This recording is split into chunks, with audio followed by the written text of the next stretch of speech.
and shall accompany you on the journey of the landing event from powered descent start to touchdown. Today, we shall be witnessing the final phase of the critical and most technologically challenging mission operations of Chandrayaan-3, wherein the lander module will be making a safe and soft landing on the surface of the moon. These display screens show the countdown to the power descent start as well as the path that will be followed by the lander module. We are 18 minutes away from the commencement of power descent. India is at the brink of creating history as we all await with bated breath to witness the landing on Moon's south polar region.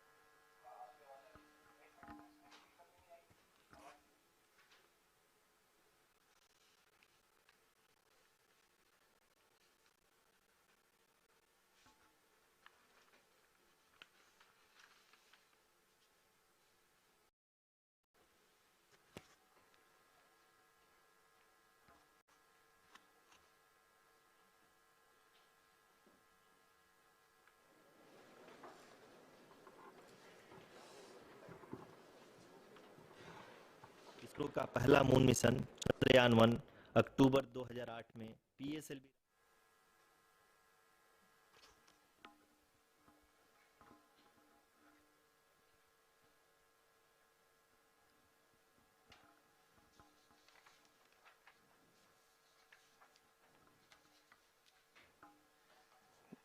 धन्यवाद आरुषि। अगर मैं सही मायने में कहूं तो अंतरिक्ष का कोई भी मिशन हो और चाहे किसी भी देश के द्वारा संचालित किया जा रहा हो, इसरो मिशन की निश्चितता और अनिश्चितता के बीच बहुत ही महीन अंतर होता है, जिससे कि एक मिशन सफल या असफल होता है। लेकिन ना हम थके ना हम हारे। हमने पिछली कमियों को सुधारते हुए आज पूरी तरह से आश्वस्त किया है कि लैंडर मॉड्यूल निश्चित तौर पे चंद्रमा के सतह पर सेफ और सॉफ्ट लैंडिंग करेगा। सभी दर्शकों के जानकारी के लिए अब हम इसरो के अब तक के सभी लूनर मिशंस को संक्षिप्त विवरण प्रस्तुत करेंगे। जी हाँ, इसरो का पहला मून मिशन चंद्रयान-1 अक्टूबर 2008 में पीएसएलवी रॉकेट के द्वारा सफलतापूर्वक प्रक्षेपित किया गया था। चंद्रयान-1 ने चंद्रमा के सतह पर पानी की खोज करके पहले ही इतिहास रच चुका है। यही कारण है कि आजकल विश्व के तमाम अंतरिक्ष वैज्ञानिक और स्पेस एजेंसियां चंद्रमा को और करीब से जानने के लिए उत्सुक दिख रही हैं। अगर हम बात करें चंद्रयान-2 की, जो इसरो का दूसरा मिशन है, जुलाई 2019 में इसरो के सबसे ताकतवर रॉकेट LVM-3 द्वारा सफलतापूर्वक प्रक्षेपित किया गया था और आज भी लगभग 4 साल बाद यह चंद्रमा के 100 किलोमीटर के सर्कुलर ऑर्बिट में घूमते हुए बहुत ही उत्तम क्वालिटी का डेटा प्रदान कर रहा है। मिशन के प्रारंभ में इसकी आयु 1 साल निर्धारित की गई थी, परंतु LVM-3 द्वारा बहुत ही सटीक इंजेक्शन और मिशन मैनेजमेंट की वजह से चंद्रयान-2 काफी लंबे समय तक कार्यरत रहेगा। अब तक चंद्रयान-2 चंद्रमा के लगभग सभी भागों का चित्र ले चुका है। इसका एक बहुत ही महत्वपूर्ण पेलोड OHRC यानी कि ऑर्बिटर हाई रेजोल्यूशन कैमरा विश्व का सबसे बेहतरीन कैमरा है, जो कि चंद्रमा के सतह का लगातार पिक्चर भेज रहा है। अब मैं आरुषि जी से निवेदन करूंगा कि वो आप लोगों को इसरो के वर्तमान मिशन चंद्रयान-3 के बारे में बताएं। अभी आपने मिश्रा जी के द्वारा सुना इसरो के अब तक के लूनार मिशंस का विवरण। अब चलते हैं towards Chandrayaan-3, the follow-up mission of Chandrayaan-2, which has been designed to accomplish our mission goals. The primary objective of Chandrayaan-3 mission is the demonstration of safe and soft landing on the lunar surface. This demonstration is a critical aspect for ISRO's future interplanetary missions. In addition to this, the mission objectives also include demonstration of roving capability and conduction of in situ scientific experiments on Moon's surface. Carried on the shoulders of India's heaviest rocket LVM-3 on the 14th of July, Chandrayaan-3 was placed in the precise elliptic parking orbit of size 170 by 36,500 kilometers. ISRO, in its mission plan of following the incremental trajectory approach, carried a total of 5 earthbound maneuvers. The fifth apogee raising maneuver, which took place on the 25th of July, placed the spacecraft in an orbit of 250 by 1,27,000 kilometers. At the early hours of 1st August, the translunar injection was carried out, after which the composite module began the final leg of its long journey of nearly 3,84,000 kilometers for its rendezvous with the Moon. The TLI was a key step in the mission, enabling the spacecraft to escape Earth's gravitational pull and travel to the Moon. An orbit of 288 by 3,69,328 kilometers was achieved at the end of the translunar injection. जी हाँ, translunar injection किसी भी interplanetary mission के लिए बहुत ही आवश्यक परंतु कठिन operation होता है। इस सफल मैन्यूवर के बाद चंद्रयान-3 पृथ्वी से दूर निकलकर चंद्रमा के प्रभाव क्षेत्र में एक हाइपरबोलिक ट्रेजेक्टरी के द्वारा पहुंचाया गया। पुनः 5 अगस्त 2023 को लूनर ऑर्बिट इंसर्शन के द्वारा चंद्रयान-3 को 160 किलोमीटर के पेरिलून और 18,000 किलोमीटर के अपोलून के साथ चंद्रमा के इलिप्टिकल ऑर्बिट में स्थापित कर दिया गया। टीएलआई के तरह एलओआई भी एक बहुत जटिल ऑपरेशन होता है। इसमें हमें यह ध्यान देना आवश्यक होता है कि उपग्रह के वेगमान को एक निश्चित बिंदु से घटाया जा सके, अन्यथा उपग्रह चंद्रमा के प्रभाव क्षेत्र से बाहर निकल जाएगा। एलओआई के सफलतापूर्वक परिचालन के बाद चंद्रयान-3 की कक्षा को 4 बार और परिवर्तित किया गया। इस दौरान चंद्रमा की अधिकतम ऊंचाई को घटाकर 160 किलोमीटर कर दिया गया। इस पूरी प्रक्रिया में प्रपल्सन मॉड्यूल का लगभग 755 किलोग्राम ईंधन का उपयोग हुआ और चंद्रयान-3 के वेगमान को लगभग 850 मीटर प्रति सेकंड कम कर दिया गया। लैंडर मॉड्यूल को लगभग 150 किलोमीटर के सर्कुलर ऑर्बिट में स्थापित करने के बाद 17 अगस्त 2023 को प्रपल्सन मॉड्यूल से अलग कर दिया गया।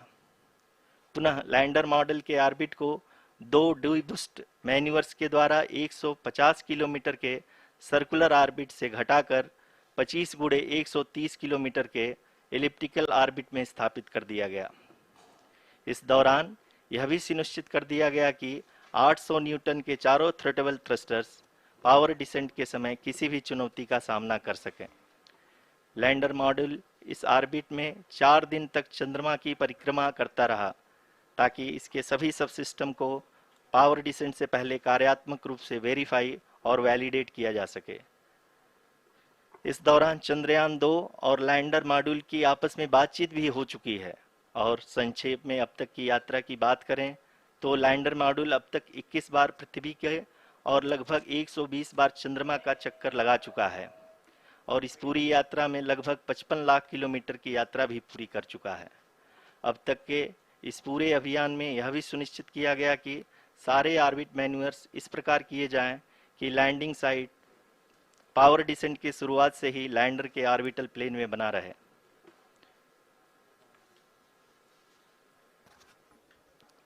That is true indeed. We have arrived at the crucial juncture wherein the orbit plane contains the desired landing site at the start of powered descent. We are also happy to announce that live images from the Chandrayaan-3 lander imager camera is being received continuously. The demonstration of soft landing on the moon's surface is no ordinary feat due to the innumerable challenges and complexities involved. The lander velocity has to be killed from nearly 6,048 kilometers per hour without any aid from the thin and tenuous moon's atmosphere. The lunar dust at the time of landing and the craters and boulders scattered over the moon's surface make it further complicated to achieve this. The new and improved Chandrayaan-3 design has been built after envisaging all the scenarios which the lander module can encounter. With several software improvements, provision for full-level redundancies, a plethora of special tests, namely the integrated hot test, integrated cold test, and lander leg drop tests were carried out for the lander module. The success of these tests has provided great confidence in the performance of all the onboard sensors, propulsion system, and associated guidance, control, and navigation algorithms. The key findings during the tests have been able to improve the overall system performance. The largely unexplored south pole of the moon has been chosen as the intended landing site since there is a possibility of finding ice and other minerals which would be vital resources for future explorers. Apart from continuing investigations pioneered by Chandrayaan-1 and Chandrayaan-2, the Chandrayaan-3 mission will also provide invaluable data to the science community around the world. Let us give our viewers a glimpse on the configuration of Chandrayaan-3 mission.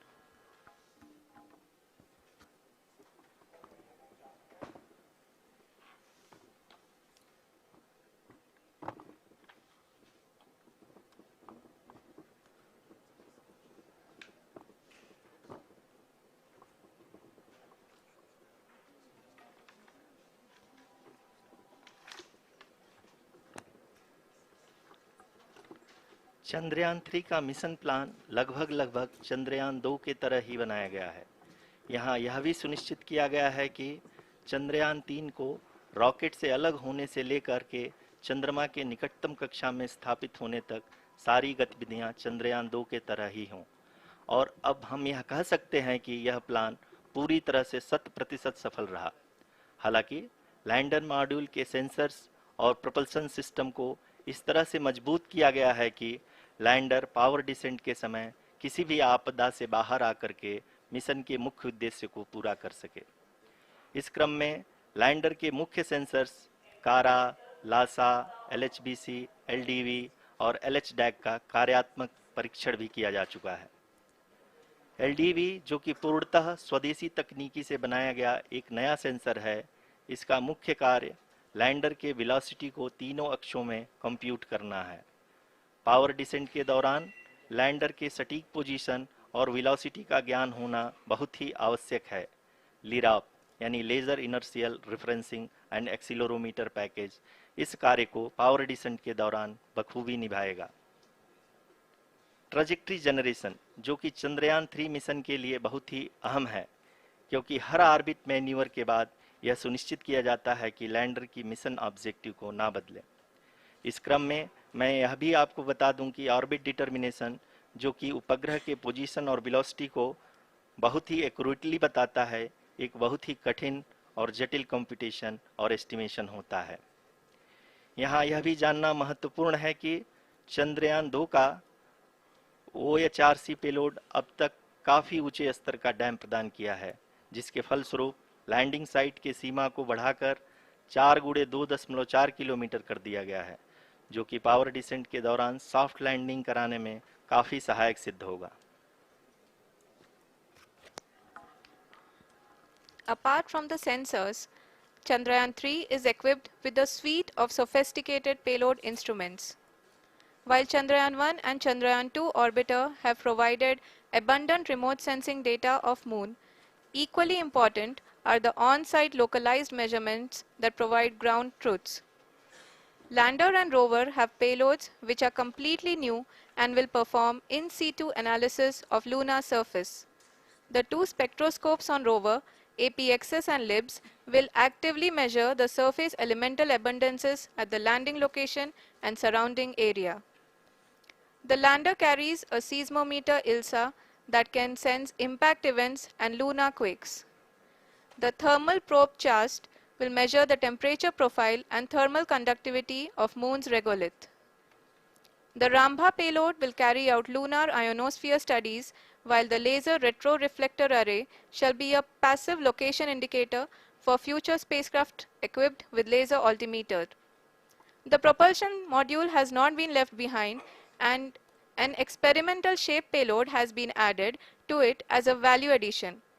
It will help in understanding the nature and characteristics of water-rich planets and will also aid in the future study of potentially habitable exoplanets.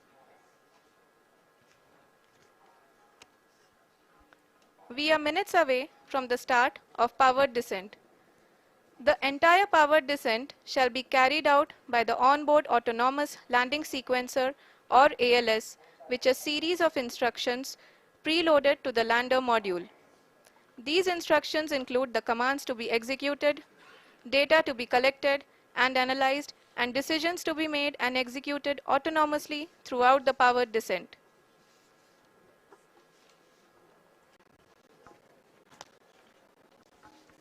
जी हाँ, अब हम power descent के बहुत ही करीब आ चुके हैं। हम आपको बताते चलें कि पावर डिसेंट को कुल 4 चरणों में बांटा गया है। सबसे पहले आता है रफ ब्रेकिंग फेज, जिसमें लैंडर की ऊंचाई को चंद्रमा की सतह से 30 किलोमीटर से घटाकर 7.4 किलोमीटर कर दिया जाएगा। इस पूरी प्रक्रिया को पूरा करने में लगभग 11.5 मिनट लगेगा और इसका समानांतर वेग 1680 मीटर प्रति सेकंड से घटाकर 358 मीटर प्रति सेकंड हो जाएगा। We have continuous flow of lander telemetry data from ISRO's Deep Space Network IDSN-32 located in Belalu, Bengaluru. The data is being acquired real-time by station and is flown to the Mission Operation Complex through our communication links. In addition to it, we also have support from ESA and JPL DSN stations. There will be no ground intervention once the ALS takes charge. The preparation for today's event had started 48 hours before, wherein various pre-selections and uplinking of parameters for the autonomous landing sequence were carried out. The whole descent is divided into 4 phases: the rough braking phase, the attitude hold phase, fine braking phase, and the local navigation phase or the terminal descent phase.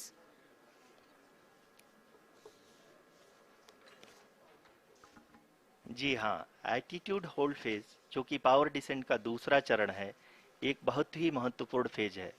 इस 10 second के small duration के दौरान lander के दो महत्वपूर्ण sensor कारा और Lasa lander की ऊंचाई की गणना करेंगे।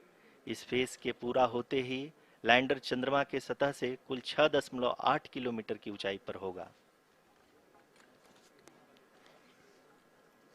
During the rough braking phase, the lander velocity shall be brought down from 1680 meters per second to 358 meters per second.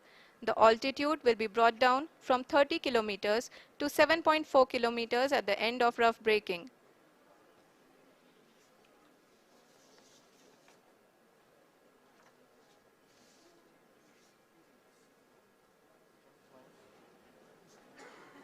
Currently,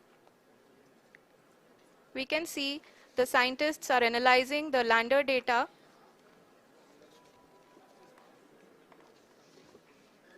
जी हाँ, हम ये देख सकते हैं कि मिशन ऑपरेशन कॉम्प्लेक्स रूप में बैठे सभी वैज्ञानिक ये जो भी डेटा देख रहे हैं वो डीप स्पेस नेटवर्क आईडीएसएन 32 के द्वारा प्रोवाइड किया जा रहा है।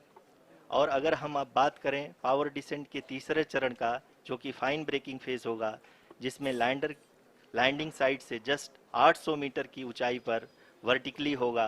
इस चरण को पूरा होने में लगभग 3 मिनट लगेंगे और इस चरण के पूरा होते ही लैंडर की वेलोसिटी लगभग शून्य हो जाएगी। The scientists here at ISTRAC are glued to their systems, analyzing all sorts of complex data. We are very close to the powered descent, to the start of the powered descent phase.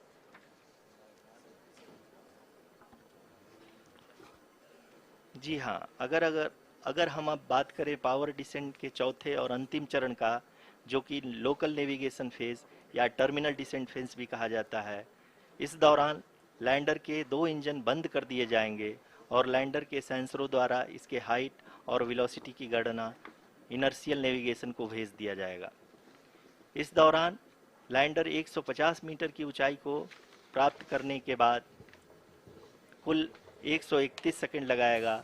इस पड़ाव पे आने के बाद पुनः lander 22 second के लिए hovering करेगा।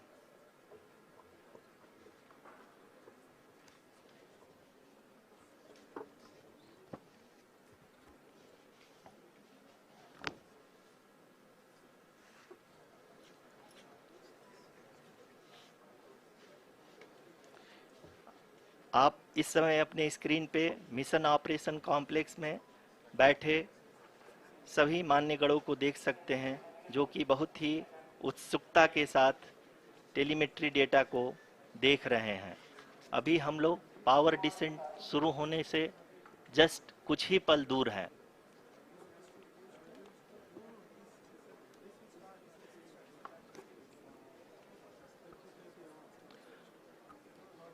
पावर डिसेंट शुरू होने में लगभग 30 सेकंड ही बचा है और हमको ये सारे data mission operation complex room में आईडीएसएन 32 के द्वारा, जो कि लगातार लैंडर के कनेक्शन में बना हुआ है, प्रदान कर रहा है।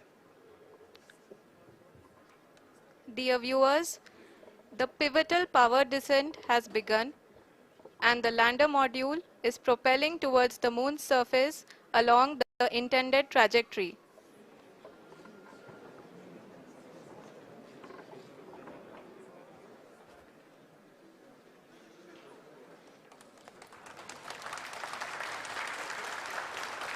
जी हाँ, अब देख सकते हैं रफ ब्रेकिंग फेज की शुरुआत हो चुकी है।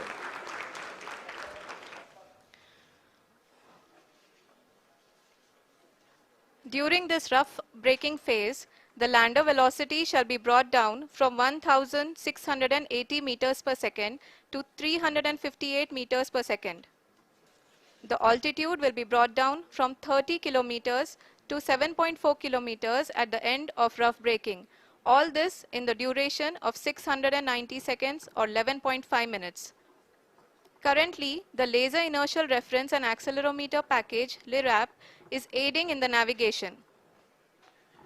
जी हाँ, अभी आप अपनी स्क्रीन पे देख सकते हैं कि लैंडर अब तक कुल 191 किलोमीटर हॉरिजेंटल दिशा में चल चुका है और अभी तक इसकी वेलोसिटी लगभग 31 किलोमीटर बनी हुई है।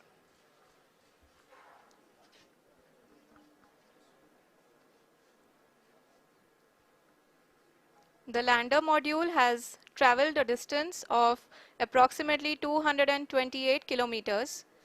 The complete downrange that will be traveled during this phase shall be nearly 713.5 kilometers.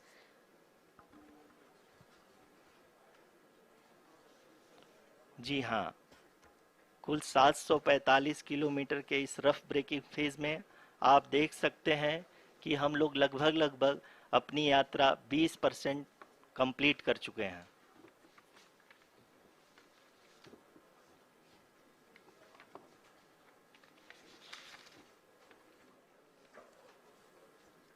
Power descent की यह शुरुआत हम कह सकते हैं कि बहुत ही सटीक और सधी हुई है, जिसमें लैंडर अपने वेगमान को अनुमानित तरीके से घटा रहा है।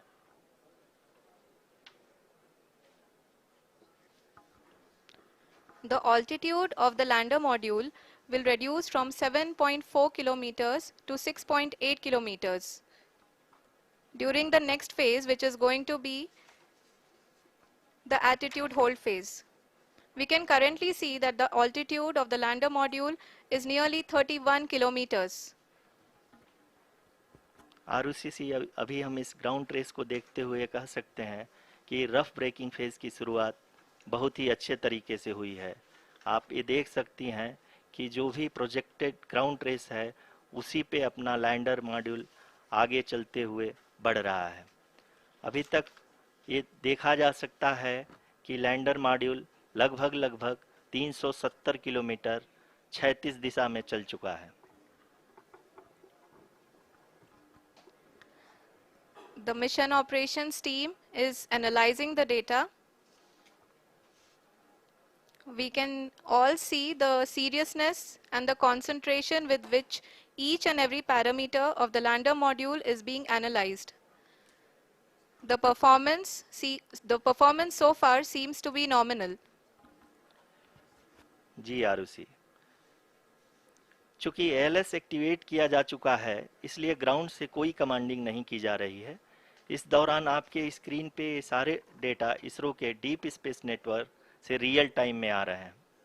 इस मिशन में सेकेंड और थर्ड ऑर्डर गाइडेंस पॉलिनोमियल का प्रयोग हुआ है, जो कि इनर्शियल थ्रस्ट और एंगल के हमेशा सुनिश्चित करेगा। During the entire descent, there is no ground intervention as the ALS has taken charge. The preparation for today's event had started nearly 48 hours before, wherein various pre-selections and uplinking of parameters were done. We can see that the vertical velocity of the lander module has been brought down. It is continuously coming down. And the ALS had already been initiated 1 hour before the scheduled time of the power descent start. Following this, the throttleable engine electronics module, the TECM, was switched on and lander was oriented to the favorable attitude. जी हाँ, आप अपनी screen पे देख सकते हैं कि lander module जिसकी शुरुआत में वेलोसिटी 1680 मीटर पर सेकंड थी, लगभग 1150 मीटर पर सेकंड हो चुकी है, जो कि एक बहुत ही मैजेस्टिक शुरुआत कही जा सकती है इस रफ ब्रेकिंग फेज के लिए।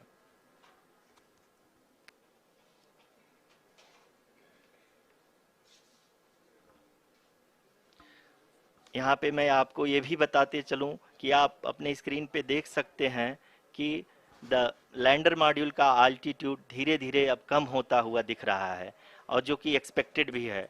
अभी हम बात करें करंट आल्टीट्यूड की, तो जो कि 28.6 किलोमीटर के आसपास है। आप स्क्रीन पर ये भी देख सकते हैं Chandrayaan 3 lander imager display. The lander imager is continuously taking photographs of the moon surface, and that is also being streamed here. Currently the horizontal velocity has been brought down and the distance traveled is 574 kilometers. The current altitude is 27 kilometers as can be seen on the screen. जी हाँ, करीब करीब अपने आधे सफ़र को पूरा करते हुए इस रफ ब्रेकिंग फेज में लैंडर बहुत ही आगे की तरफ बढ़ते हुए अपनी ऊंचाई को घटा रहा है। अगर अब बात करें तो लैंडर की ऊंचाई चंद्रमा के सतह से लगभग 27 किलोमीटर से नीचे हो चुकी है, करीब करीब 26.7 किलोमीटर के आसपास है। The next phase after the rough braking phase is the attitude hold phase, which will be for a duration of nearly 10 seconds. The lander will be oriented such that both the altimeters will be looking exactly towards the moon's surface. At the end of this attitude hold phase, height measurement update to navigation system will be given from the laser and car band altimeters. Currently, we are in the middle of the rough braking phase. जी हाँ, अगर हम ध्यान से देखें तो लगभग 8 minute की यात्रा के बाद लैंडर अपनी हॉरिजेंटल वेलोसिटी को लगातार कम करते हुए अपनी ऊंचाई, अभी की ऊंचाई के समय 24 किलोमीटर की ऊंचाई प्राप्त कर चुका है।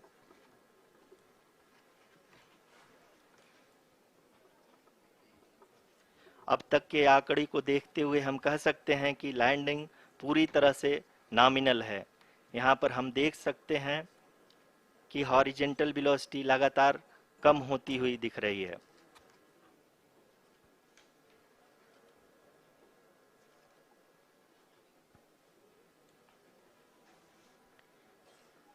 The altitude of lander from ground is currently 22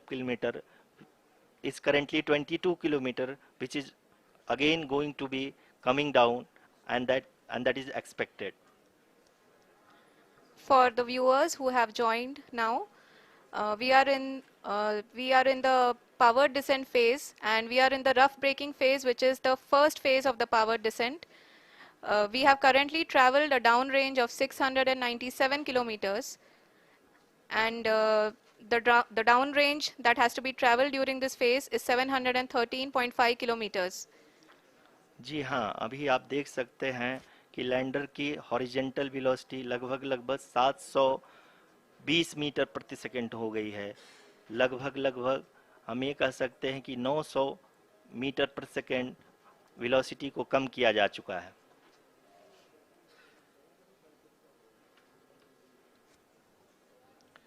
At the same time, we can see the altitude of the lander is just 17.8 kilometer from the moon surface, which is going to be around 7.4 at the end of the rough braking phase.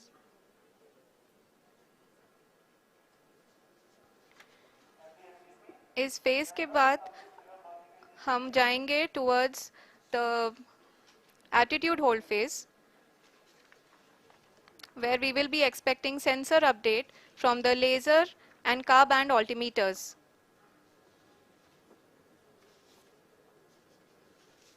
We can see the visualization of the lander module moving towards the moon's surface. The current altitude is nearly 15.2 kilometers and the distance traveled is 754 kilometers. We can also see the image that the lander imager camera has been providing.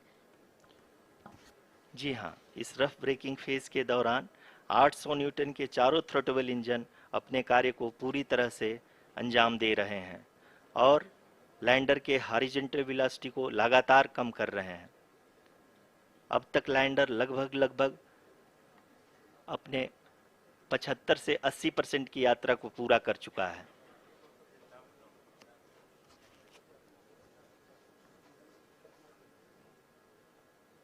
After the rough braking and the attitude hold phase, we shall be having the fine braking phase, which will continue for nearly 3 minutes.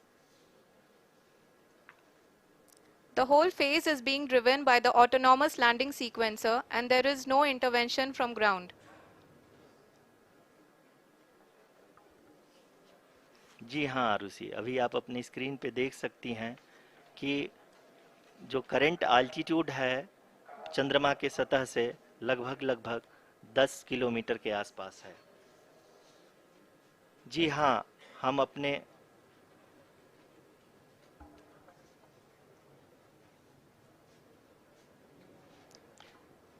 जी हाँ, हमारे प्रधानमंत्री जी श्री नरेंद्र मोदी जी हम सभी का उत्साहवर्धन करने के लिए दक्षिणी अफ्रीका के जोहानसबर्ग से जुड़ गए हैं।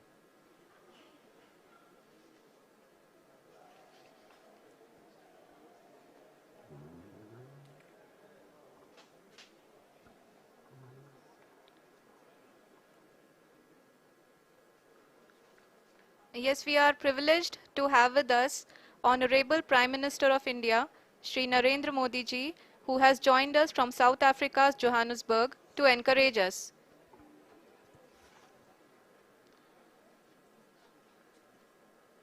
जी हाँ, आप ये देख सकते हैं एल्टीट्यूड होल्ड फेस भी बहुत ही आसानी से लैंडर फेस ने पार कर लिया है और अब फाइन ब्रेकिंग की शुरुआत हो चुकी है। अभी हम ये देख सकते हैं कि लैंडर की ऊंचाई लगभग 5.6 किलोमीटर है, जो कि इस फेज के उपरांत लगभग 800 मीटर हो जाएगी।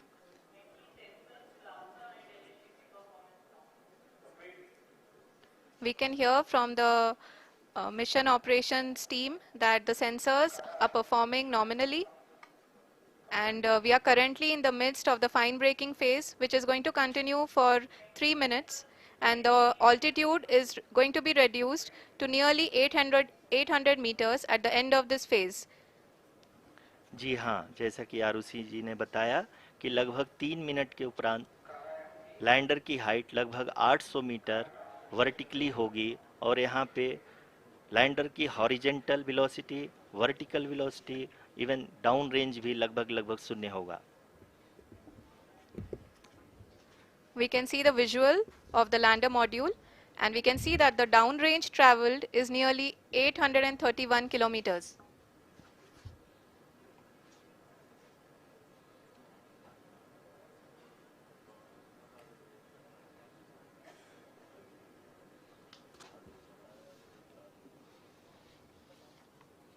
जी हाँ, आप अपनी स्क्रीन पे देख सकते हैं कि लैंडर की ऊंचाई अब चंद्रमा के सतह से लगभग 3 किलोमीटर से कम हो चुकी है।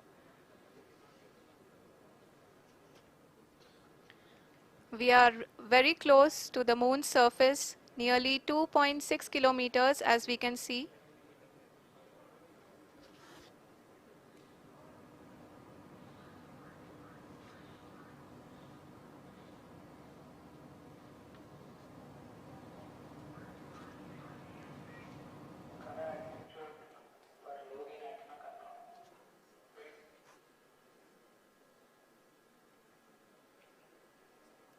जी हाँ, अभी आप देख सकते हैं कि लैंडर की ऊंचाई लगभग 1 किलोमीटर के आसपास है।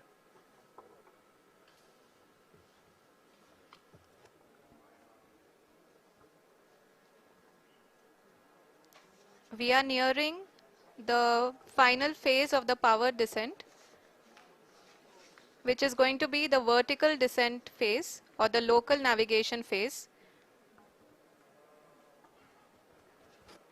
जी हाँ, अब हम फाइन ब्रेकिंग वेव्स के एकदम करीब आ चुके हैं। हाँ, आप तालियों के गड़गड़ाहट से सुन सकते हैं कि हम लोगों ने तीसरे चरण को भी बहुत ही सफलतापूर्वक हासिल कर लिया है और अभी हम वर्टिकल डिसेंट फेज में आ चुके हैं, जिसकी शुरुआत भी बहुत ही अच्छे ढंग से हो चुकी है।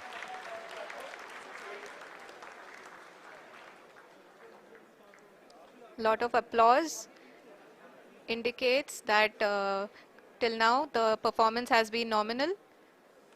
We are in the vertical descent phase 1. The altitude is being brought down from 800 meters and we are nearing and approaching the lunar surface. जी, आप अपने स्क्रीन पे देख सकते हैं कि लैंडर का हाइट लगातार कम होता जा रहा है। इस समय हम लैंडिंग साइट के जस्ट ऊपर हैं और इस समय इसकी ऊंचाई लगभग 600 मीटर के आसपास है। इस फेज के दौरान लगभग 150 मीटर के ऊंचाई पे पहुंचने के बाद लैंडर अगेन लगभग 20 से 22 सेकंड के लिए हॉवरिंग करेगा।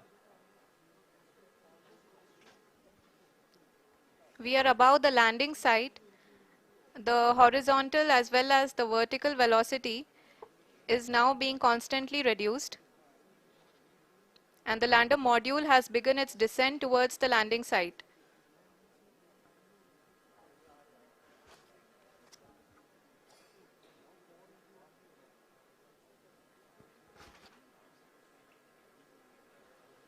जी हाँ, आप अपने स्क्रीन पे देख सकते हैं ये जो पथ निर्धारित किया गया है, लैंडर पूरी तरह से उसी को ही फॉलो कर रहा है। इस समय हम लगभग 200 मीटर की हाइट से भी कम आ चुके हैं।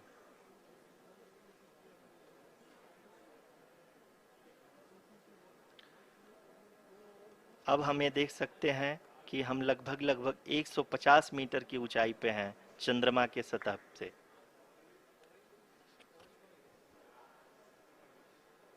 We are approaching the vertical descent phase 2, which will have the lander module hovering at nearly 150 meters above ji the हाँ, lunar surface.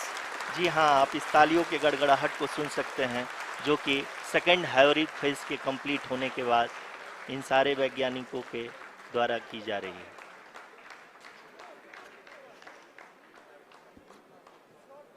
जी हाँ, आप अगर फिर से ध्यान से देखें तो एल्टीट्यूड पुनः कम होता जा रहा है। अभी हम लोग लगभग 135 मीटर की ऊंचाई पे हैं। The sensors that are updating at this point are providing confirmation of the safety of the landing site. As expected, the retargeting is going on and this is a very good signature for the lander. अभी आप ये देख सकते हैं कि lander की ऊंचाई लगभग 65 मीटर के आसपास बची हुई है।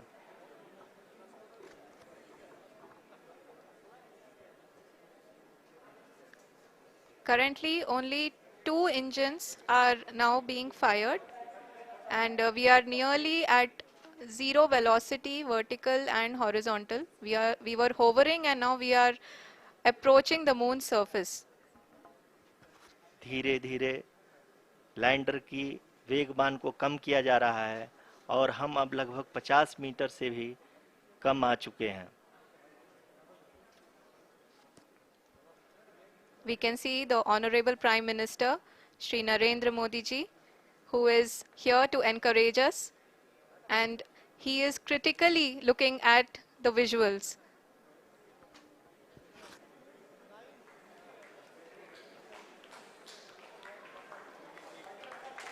जी हाँ, आप अपने स्क्रीन पे देख सकते हैं कि हम lander module People are applauding. Let lander us all module wait to hear From the Secretary, Department of Space and Chairman ISRO, Shri S. Somnath. Lander module पूरी तरह से सेफली और सॉफ्टली चंद्रमा के सतह पे लैंड हो चुका है। ये हम लोगों के लिए बहुत ही गर्व की बात है। हिंदी में एक कहावत है कि चंदा मामा दूर के, लेकिन अब हम ये कह सकते हैं कि चंदा मामा अपने घर के। बहुत ही उम्दा। The hard work of the entire ISRO community has come to fruition.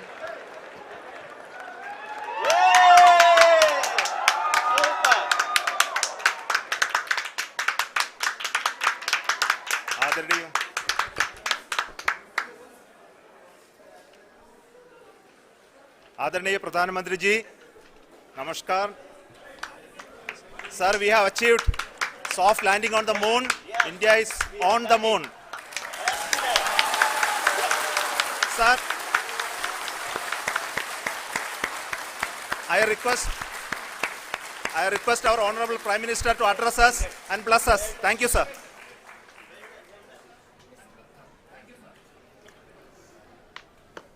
मेरे प्यारे परिवारजनों, जब हम अपनी आंखों के सामने ऐसा इतिहास बनते हुए देखते हैं तो जीवन धन्य हो जाता है। ऐसी ऐतिहासिक घटनाएं राष्ट्र जीवन की चिरंजीव चेतना बन जाती है। ये पल अविस्मरणीय है। ये क्षण अभूतपूर्व है। ये क्षण विकसित भारत के शंखनाद का है। ये क्षण नए भारत के जयघोष का है। ये क्षण मुश्किलों के महासागर को पार करने का है। ये क्षण जीत के चंद्र पथ पर चलने का है। ये क्षण 140 करोड़ धड़कनों के सामर्थ्य का है। ये क्षण भारत में नई ऊर्जा, नया विश्वास, नई चेतना का है। ये क्षण भारत के उदयमान भाग्य के आह्वान का है। अमृत काल की प्रथम प्रभा में सफलता की ये अमृत वर्षा हुई है। हमने धरती पर संकल्प लिया और चांद पर उसे साकार किया। और हमारे वैज्ञानिक साथियों ने भी कहा, India is now on the moon. आज हम अंतरिक्ष में नए भारत की नई उड़ान के साक्षी बने हैं। साथियों, मैं इस समय ब्रिक्स समिट में हिस्सा लेने के लिए दक्षिण अफ्रीका में हूं, लेकिन हर देशवासी की तरह मेरा मन चंद्रयान महाअभियान पर भी लगा हुआ था। नया इतिहास बनते ही हर भारतीय जश्न में डूब गया है। हर घर में उत्सव शुरू हो गया है। हृदय से मैं भी अपने देशवासियों के साथ, अपने परिवारजनों के साथ इस उमंग और उल्लास से जुड़ा हुआ हूं। मैं टीम चंद्रयान को, इसरो को और देश के सभी वैज्ञानिकों को जी जान से बहुत बहुत बधाई देता हूं, जिन्होंने इस पल के लिए वर्षों तक इतना परिश्रम किया है। उत्साह, उमंग, आनंद और भावुकता से भरे इस अद्भुत पल के लिए मैं 140 करोड़ देशवासियों को भी कोटि कोटि बधाइयां देता हूं। मेरे परिवारजनों, हमारे वैज्ञानिकों के परिश्रम और प्रतिभा से भारत चंद्रमा के उस दक्षिणी ध्रुव पर पहुंचा है जहां आज तक दुनिया का कोई भी देश नहीं पहुंच सका। अब आज के बाद से चांद से जुड़े मिथक बदल जाएंगे, कथानक भी बदल जाएंगे और नई पीढ़ी के लिए कहावतें भी बदल जाएगी। भारत में तो हम सभी लोग धरती को मां कहते हैं और चांद को मामा बुलाते हैं। कभी कहा जाता था चंदा मामा बहुत दूर के हैं, चंदा मामा बहुत दूर के हैं। अब एक दिन वो भी आएगा जब बच्चे कहा करेंगे चंदा मामा बस एक टूर के हैं। Friends, on this joyous occasion, I would like to address all the people of the world, the people of every country and region. India's successful moon mission is not just India's alone. This is a year in which the world is witnessing India's G20 presidency. Our approach of one earth, one family, one future is resonating across the globe. This human-centric approach that we present and that we represent had been welcomed universally. Our moon mission is also based on the same human-centric approach.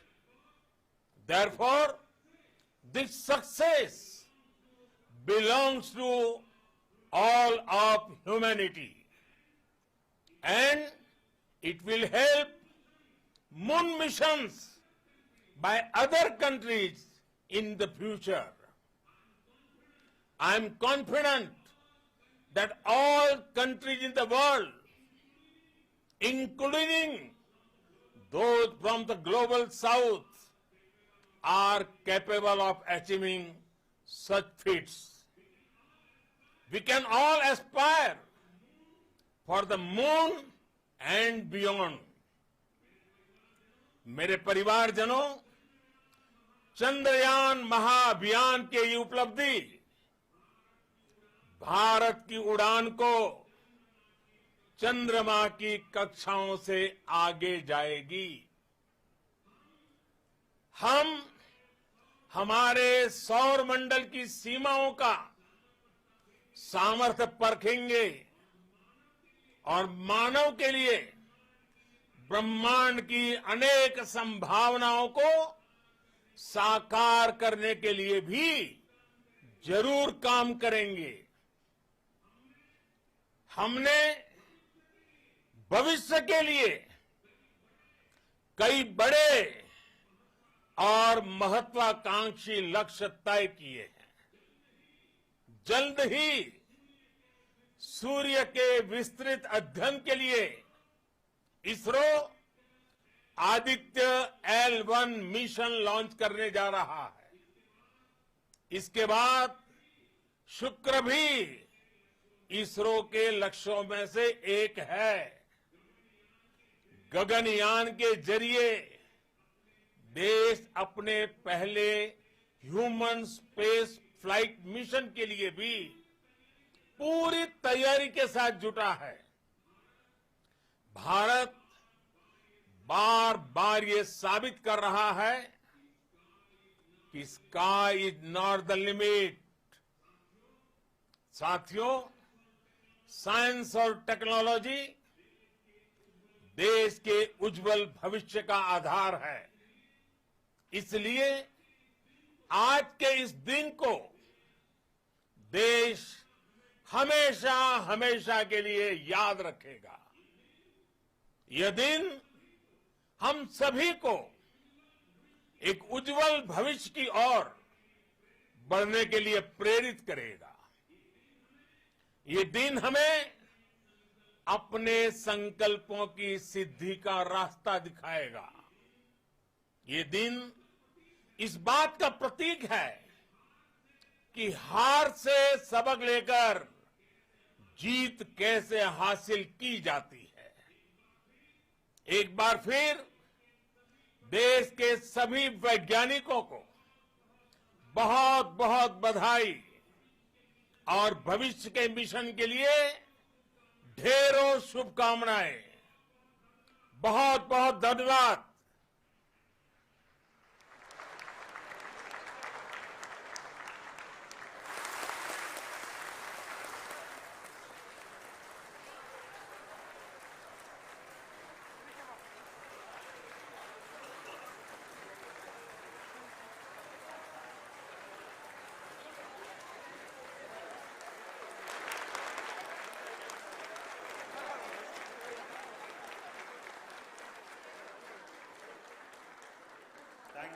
Thank you, Adharaniya Pradhan Mantri ji, for being part of our journey to this success.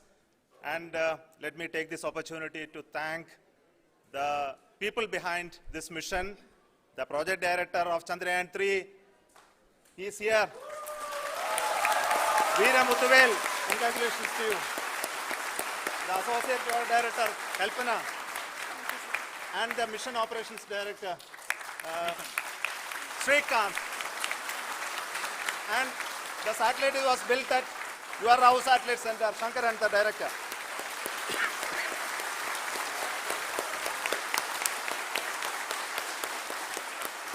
Thank you, sir. Hello.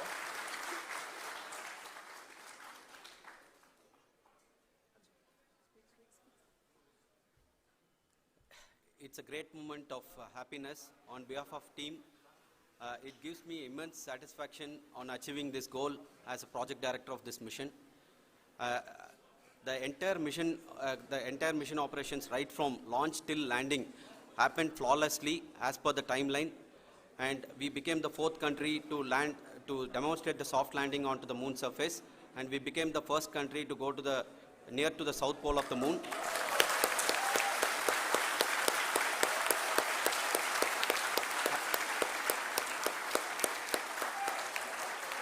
I take this opportunity to thank navigation, guidance and control team, propulsion team, sensors team and all the mainframe subsystems team who have brought success to this mission. I also take the opportunity to thank the Critical Operations Review Committee for thoroughly reviewing the mission operations right from launch till this date. The target was on spot because of the review process. I also thank the ISRO IR management, right from Chairman ISRO, Director URSC and all the center directors and IR ISRO officials. And finally, my thanks to the Chandrayaan-3 project executives spread across the ISRO centers. Thank you.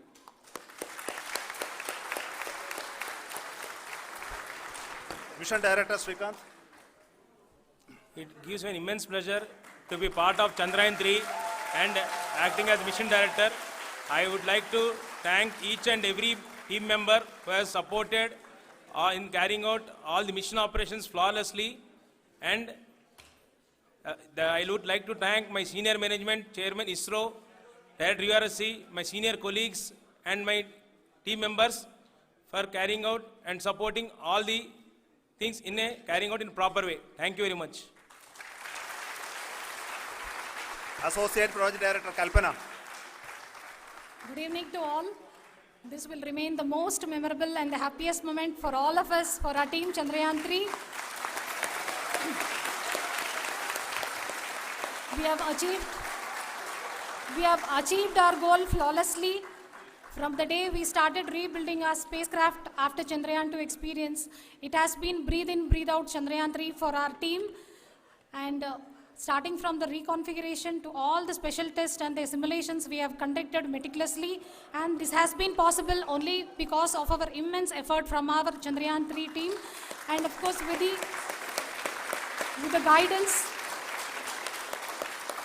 the guidance from our chairman ISRO, our directors, and all our experts. With all this, it has been possible. Thank you, one and all. Thank you for all the minutest help which has been provided from all the areas of departments. Thank you. Thank you.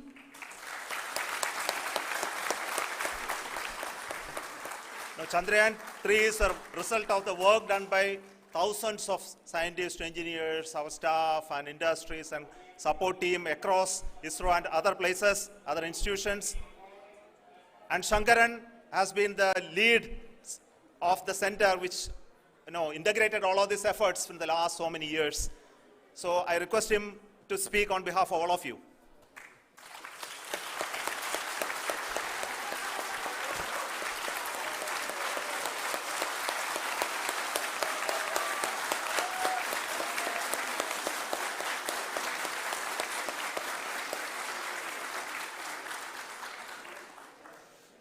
Thank you very much for the affection that has been displayed today now. Today, we have achieved what we set out to achieve in 2019. It was delayed by about 4 years, but we have done it. When Chandrayaan-3 was launched, after the separation of the spacecraft from launch vehicle, I said, I will speak the rest of the things after the soft landing. So here I will take a couple of minutes to tell the tremendous amount of effort that has been put in by the entire project team. When I say project team, it is not just only the project director and associate project director. Of course, they are the face of the project. They have been living, sleeping, eating, breathing Chandrayaan for the last 4 years. They have been supported by such a large number of people, particularly in the navigation, guidance and control area, propulsion system. This area, the amount of effort that has been put by people, the number of simulations that have been done, the number of reviews they have gone through, the amount of criticism they faced and overcome that. It is, as a person who has been watching this for the last 4 years along with them, my heart goes out for them. The amount of effort is tremendous. That is what ISRO is all about. That is what our organization has taught us to do. Now today, this success has put us even more higher responsibility, as the Honorable Prime Minister was telling, because we have set the bar now so high. Nothing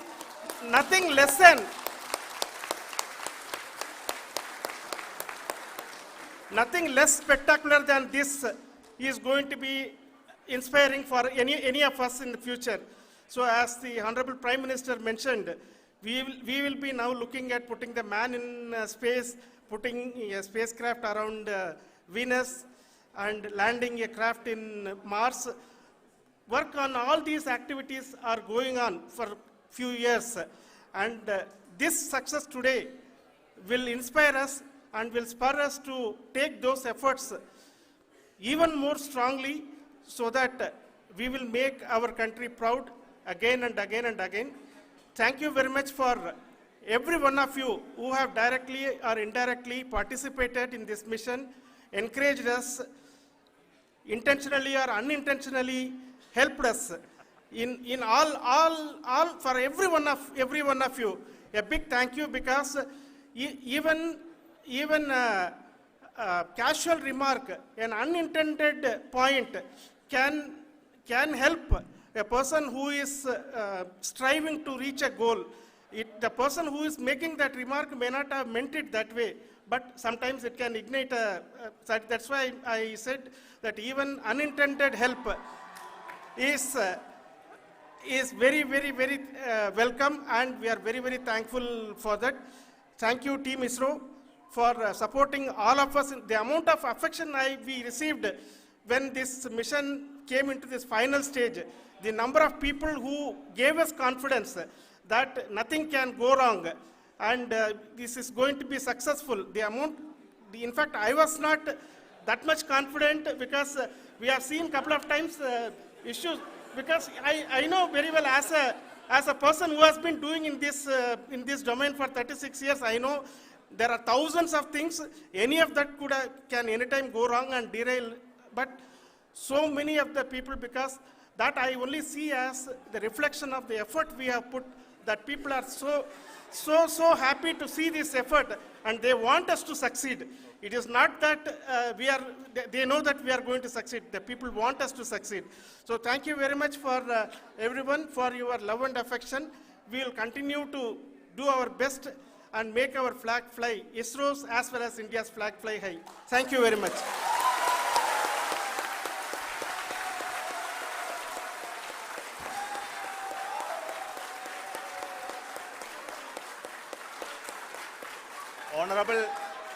Honorable Prime Minister called me and conveyed his greetings to each one of you and your family, for the wonderful work you did in ISRO. So thanks are to him for the support that he is giving to us for missions like Chandrayaan-3 and the missions that are in the offing. I think that's a great word of comfort that we are receiving for pursuing the inspirational work that we are doing for the nation.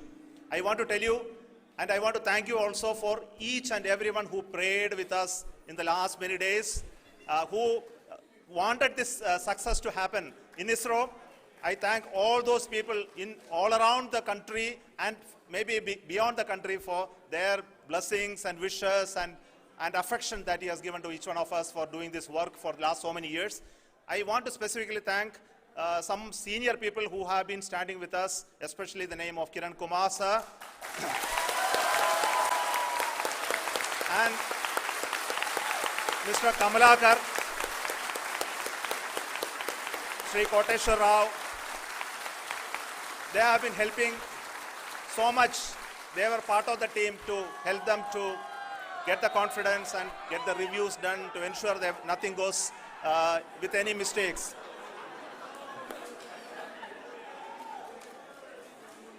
And of course, this is not the work of us alone. This is a work of a generation of ISRO leadership and ISRO scientists. And this is a journey we started in Chandrayaan-1, continued in Chandrayaan-2, and Chandrayaan-2 craft is still working and doing a lot of communication work with us. And all the team that contributed to building Chandrayaan-1 and Chandrayaan-2 should be remembered and thanked while we celebrate Chandrayaan-3.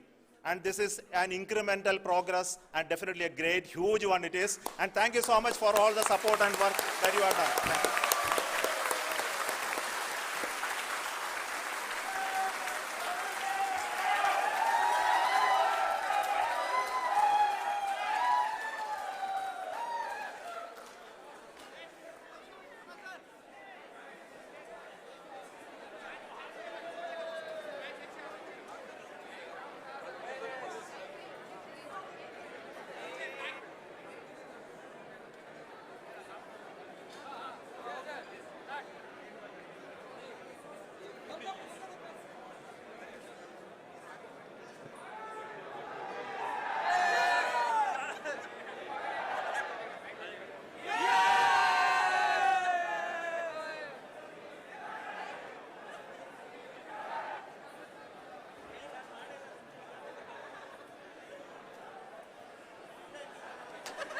Thank you.